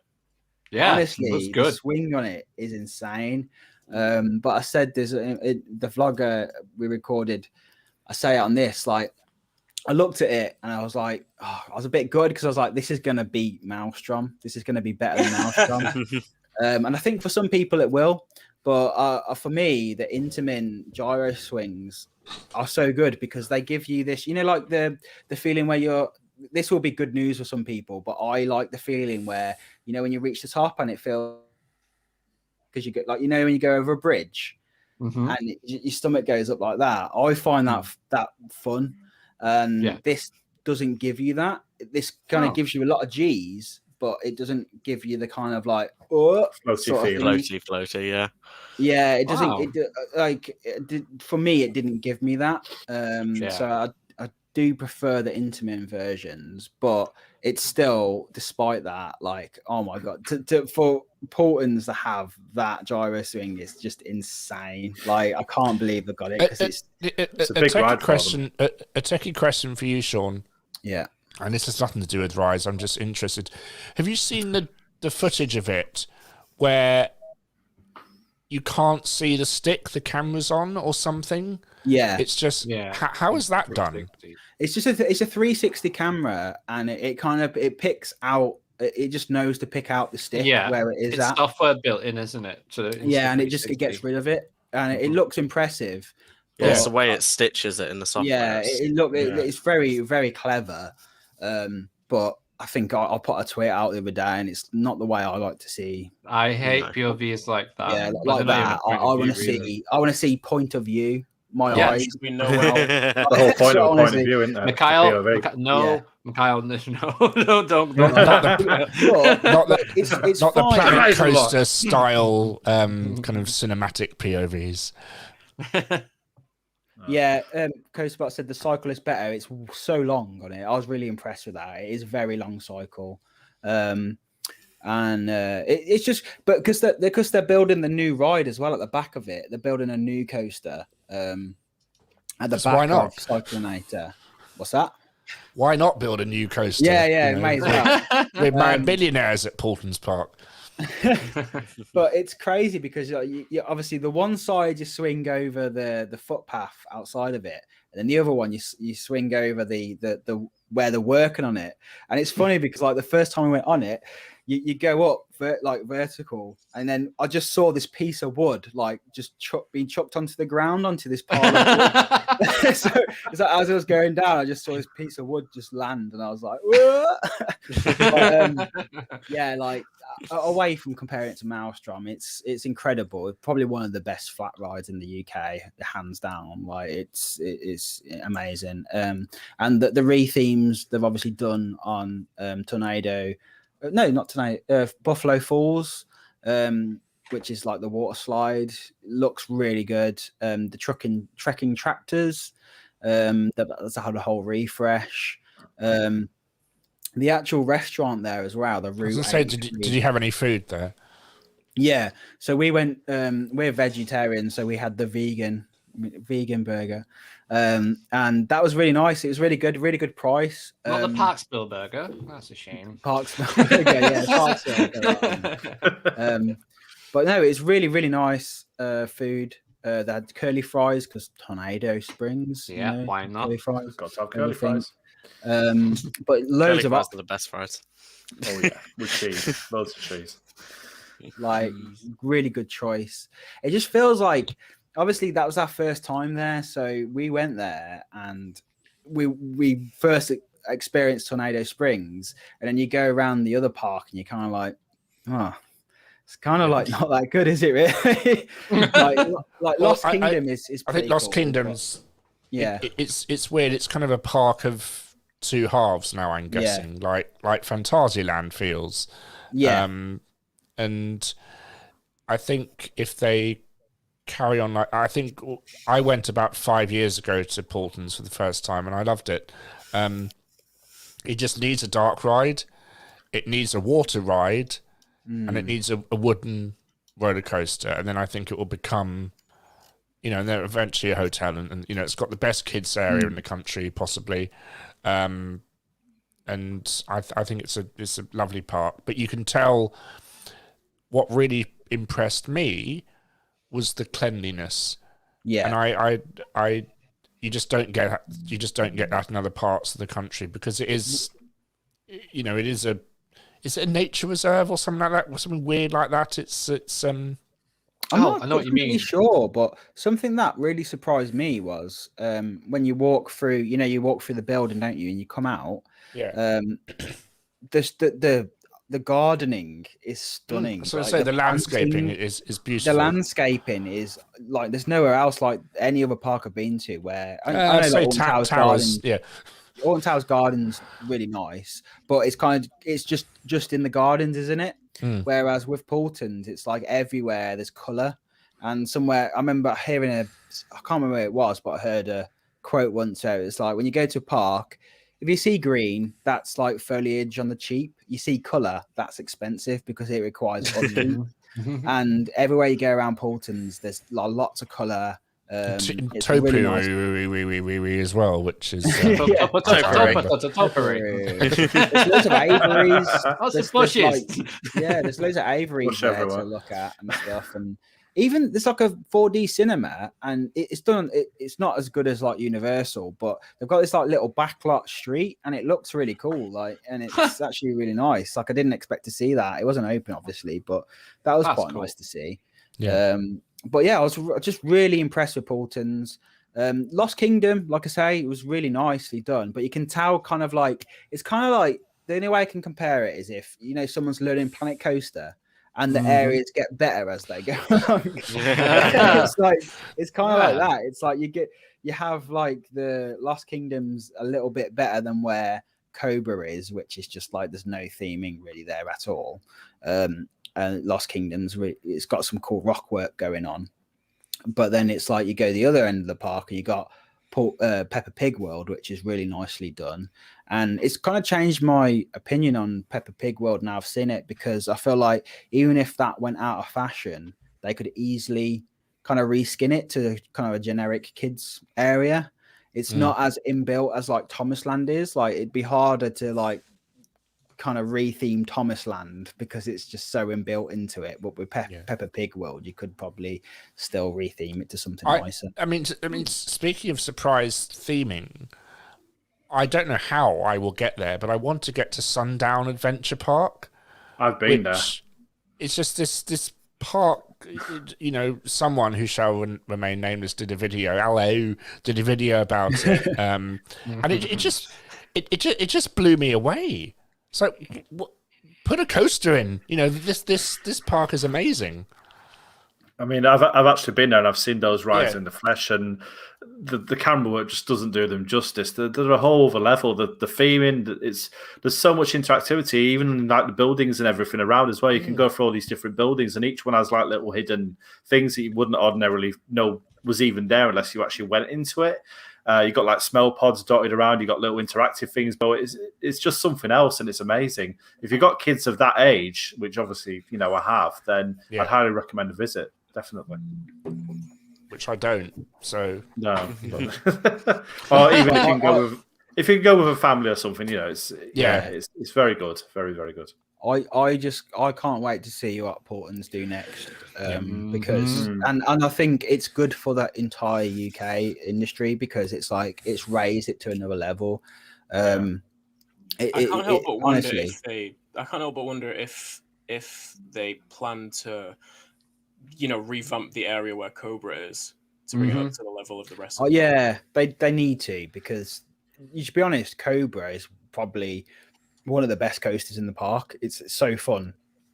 I've never been on one of them Gerstlauer bobsleigh coasters before, but it's like a wild mouse mixed with I don't know. It's just it's a Gerstlauer, wild mouse. It's just like crazy. It's so crazy, and you got some really forceful helixes on it. Very very fun.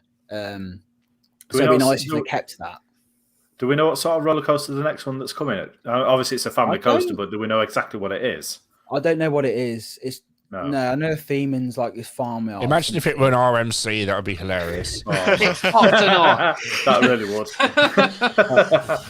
I'm just really happy that they've proven that a family run park can do something to that level, and it just blew me away. in a way, it's less surprising because they don't have a board to answer to. So they can. Well, where are they getting their finance from? Like, because like that's Peppa insane. Pig's wallet. Peppa Pig's wallet. I wouldn't be surprised. They might have got a loan or something, but they Piggy bank. that is think of that. it's like it's like Europa, isn't it? They build and that's their product. They have no one else to answer to. So I think it's kind of. It makes sense that they would spend £15 million on an investment like Blackpool because they need to. Mm-hmm. The Merlin parks, yes, they do invest, and they invest in ways that aren't always visible to the general public. But they don't really need to because they have a monopoly on the UK park. Well, they have industry. more. Yeah, they have. A thing with Merlin parks is what people don't take into account is they because they market so well, they generally have a much higher footfall, and that means a lot of behind the scenes investment that needs to go in. That, like you say, like guests don't see. So it's you'll see a lot of when I go to parks and I'm talking to people. We all know people who work at the parks, and you go, I wouldn't even think about money had to be spent there. So it's like these smaller exactly like parks. for example, they probably have like Zoom, Skype set up across the whole park for people to. Yeah. Wow. I legit just read that. Big money. Yeah. Wow. Yeah. Really big. Yes. Love it. 7 times. That's I mean, Props to them though that they didn't just go, let's extend Peppa Pig World, like that. They just went let's create something that's going to be let's do the exact opposite to Peppa Pig World. Yeah, let's do something unique. And so it's just pork sandwiches. There's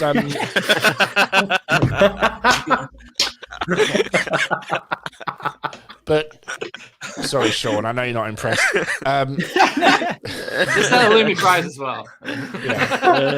But it's no coincidence that Merlin got Peppa Pig because it's a massive brand, and I didn't realise how big it was all over the world.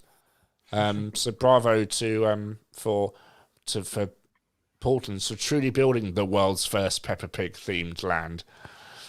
Can I just say something really, really random about Tornado Springs? Like watching the footage back and stuff, I noticed that like it is an Americana like infused area. But Sean, did you notice that all the road markings were British? Like, nah, mate, I ain't that sad. Like, I don't really like look at.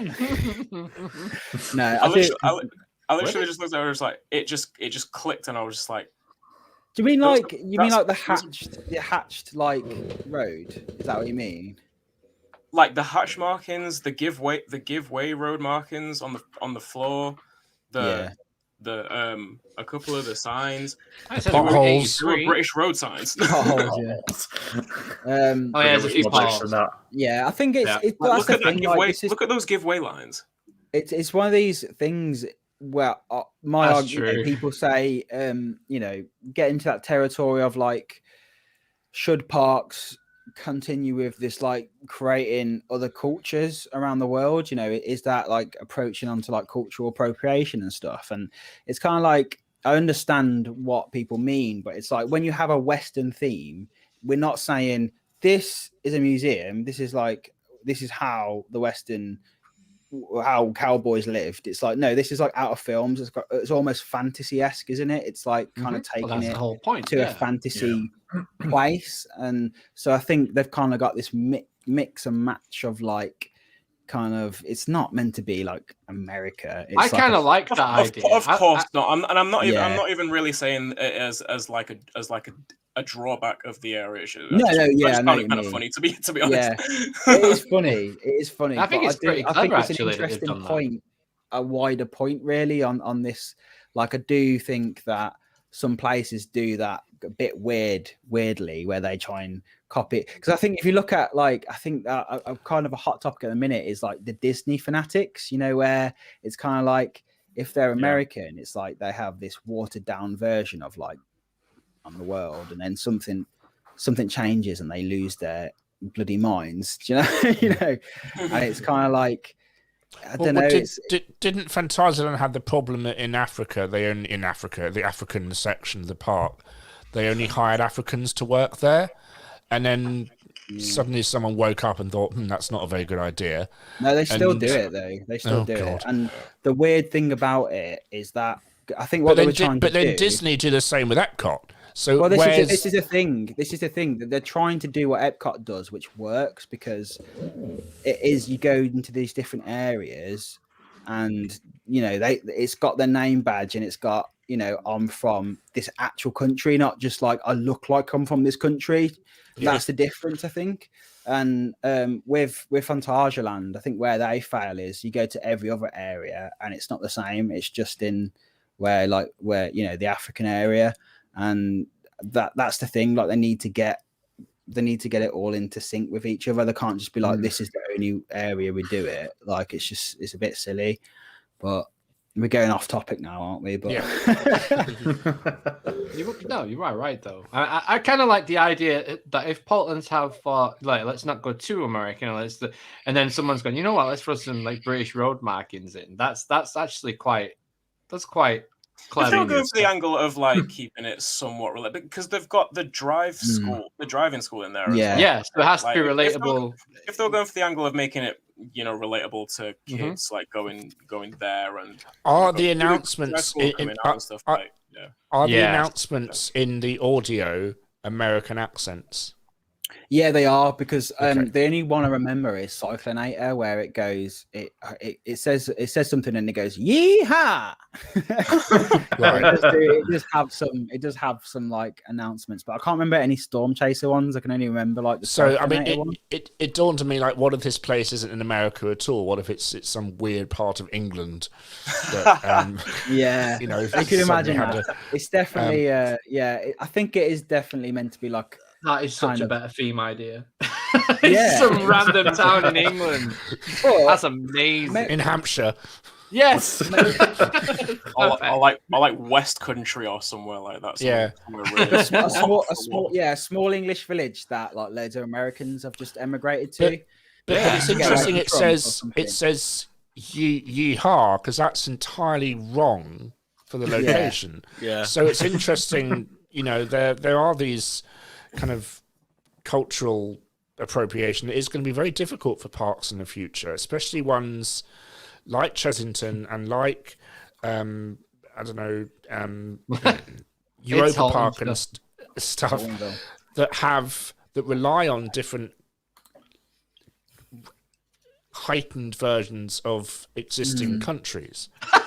Sorry, my comment's very funny. The driving school that's a great area though. Like where you go, there's a viewing platform you can go up to the top on and look down on it. So it's like if parents send the kids off into driving school, that's probably one of the best driving schools in the UK. Like in terms of like the theming of it, and going back to what Mikhile says, it's very mix and match, because you've got like these.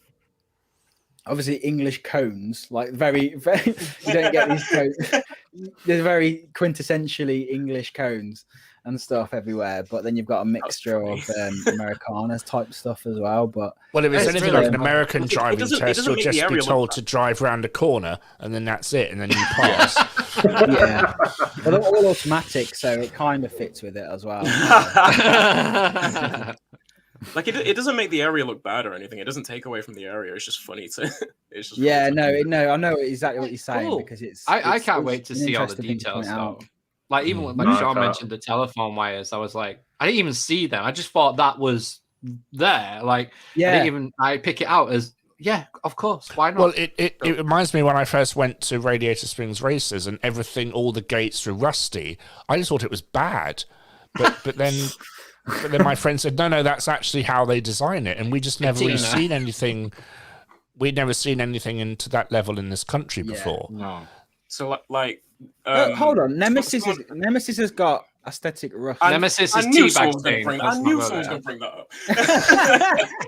I knew this that was before the Nemesis re-theme. It's been teabagged. Yeah. I love the fact that someone's going around with tea bag. Like they've got a special tea bag. Special Tetley tea bag. Yeah, that's why the Fort Park teacups changed the name, because they took all the tea up to Alton Towers. Any children in the audience, ask your parents when you're older. Yes. Nemesis sponsored by Yorkshire Tea, you know. Yeah. But no, I was just gonna say, a friend of mine who does a podcast also pointed it out on they talked a bit about Tornado Springs earlier in the week, and he mentioned that there was a sign somewhere in the area. I think it was near the restaurant. A sign that like split off. It was like a road sign that like split off into two directions, and on one side of it said like had an arrow pointing to my way, and the other arrow was pointing to highway. The highway. Oh god, that way or the highway. That kind of cheesy stuff, like that kind of like cheesy humor in like the details in the details in the area just looks so like, I think they're so good, and I love those kind of details, because my favorite park, Silver Dollar City, is full of that. It's full of like humorous like signs and little like posters and stories and stuff that really they keep you like they keep your attention on different parts, and they keep you busy. Yeah, that's like that's kind of similar to when I was at Wallaby Holland, and around where like Untamed is, they have loads of like funny posters. I can't remember any of them on the top of my head, but it was just like posters to look at, and it just had like funny little captions on it, and I love things like that. And what I love about Tornado Springs is that like there's just so many. There's the whole we'll never know. So it's like sorry. That was anticlimactic. The whole just the hole in the ground. Are you there? Are you there? Gone. Think he's gone. Yeah. Oh, yeah. Oh, hello. Yeah. Are you here? Yeah. Am I back now? Yeah. Okay. Wow. Did you hear what I said? About no. We heard hole. Yeah, so it's kind of like ended it on your hole. Yeah. I'm gonna shut up right now. Okay, you go. Well, you good. You good. You good. You good end now. it on your You hole, good now. man. Come on. You got. I'm okay now. I'm all right. Yeah, you're good. You're good on the whole, yeah. Whole point. No, we're never gonna know. No, we'll never know. Again. No. Just use your imagination, guys, in the chat. It's fine. Bye, everyone. Type your punch. Park still credits. Oh man, that's such a... The thing is, though, when you left and came back, it was really smooth. Do I try again? Yeah. I don't want to talk. I feel like I'm cursed now. As soon as I start talking, I'm just gonna freeze. You're possessed because of your shirt. Yes. Yeah. No, but you know what he said? Have you seen it? Exercise, which is even worse. Quality. Love it. But yeah, like the whole point is that animals are like all on like the top of rides and on the top of the toilets and stuff, and the so it's funny that they've got this like running joke that there's just animals just being scattered everywhere by the tornado. So I thought that was very, very clever. Pop a penny on the white. That's such an Aaron thing to say. That really is. That has killed Mikhile. That has killed Mikhile. All right then, guys. Well, we've been going for nearly 2 hours. It's been an absolute blast having you on, Nick. Really appreciate you taking the time. You're absolutely welcome. It's all right. Anytime. I really enjoy it. It's been awesome. It's been awesome to learn all about Crack Drop and how the musical went down as well. It's been fantastic. Thank you so much. You're welcome. Thank you so much indeed. So, guys, make sure that you subscribe to all the channels in the description below. Subscribe to Theme Park Insanity. Subscribe to Parkspill. Check out Mikhile's artwork on our website as well. And just say hi to James. He's great. Follow my and check out Nick's music and Nick's channel below as well. Make sure can you still donate to the cause? Is it still open? Absolutely, yeah. Yeah. So go to Just Giving and give what you can to Theme Park Fan and Musical for Calm. It's an absolutely fantastic cause. And if we could probably get like an extra £100 out of the stream, that would be amazing if we could do that. So guys, thank you. Well, thank you so much to everybody for watching. Thank you, Mikhile and Tom, who's watching in the chat for Monday. It was absolutely awesome to meet you guys. It really was, and I hope we can get some more park trips in the future. And Sean, hopefully I'll be seeing you soon for Park Blog as well. And Joe, I'll see you. As well. Yes, definitely. Joe, I'll see you on Sunday, Alton Towers. Will do, mate. Absolutely. See you there. All right, guys. Well, for now, I've been Luke from CoasterGen. He's been Mikhile. He's been Sean from Parksville. He's been Joe from Feedback and Sanity. He's been Nick Hutson. And he's been James. Say bye, James. Bye, James. Bye, James. We'll see you next time, guys. See you later. Bye, lads.